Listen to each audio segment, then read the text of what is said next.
Why, you old coot. That's the tone of voice we toss at annoying old cranks. It's a metaphor, and I get most animal metaphors. The early bird gets the worm to monkey around. But this one, why do coots deserve such contempt?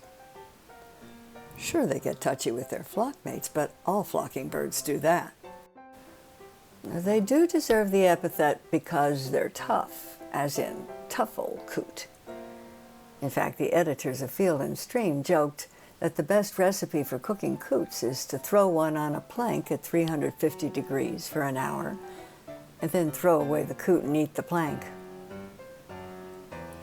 As for whether coots get more cantankerous as they get older, I couldn't say.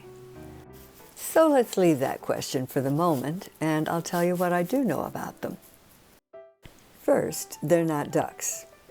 Their bills are more like a chicken's than a duck's.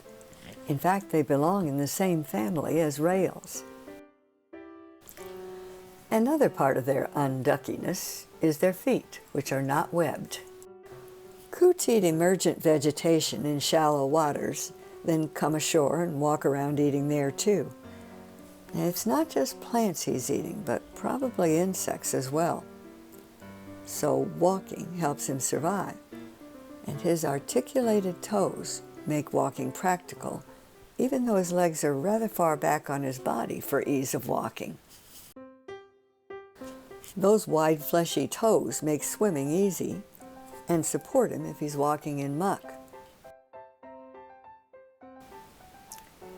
Now, as for those rear-placed legs, they may be inconvenient for walking, but coots eat meat as well as plants, so they die for crustaceans and minnows. That's best done with legs set further back than a dabbling duck's.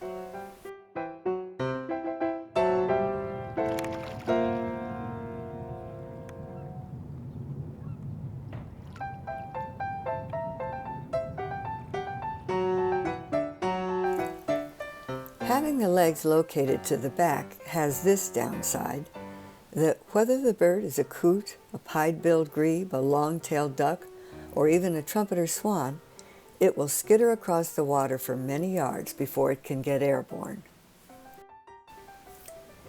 Despite that minor trade-off, coots are exceptionally well adapted for survival. So much so that they are a glut on the water bird market. Too many of these pests, say the duck hunters, who find the sheer numbers of coots a hindrance when they're looking to zero in on birds with some razzle-dazzle. A coot mounted above the fireplace just does not enhance the decor. Most other water birds have lovely colors and delicate patterns. We don't give mallards or shovelers or canvasbacks the metaphorical shaft because they're beautiful. But coots are just old coots.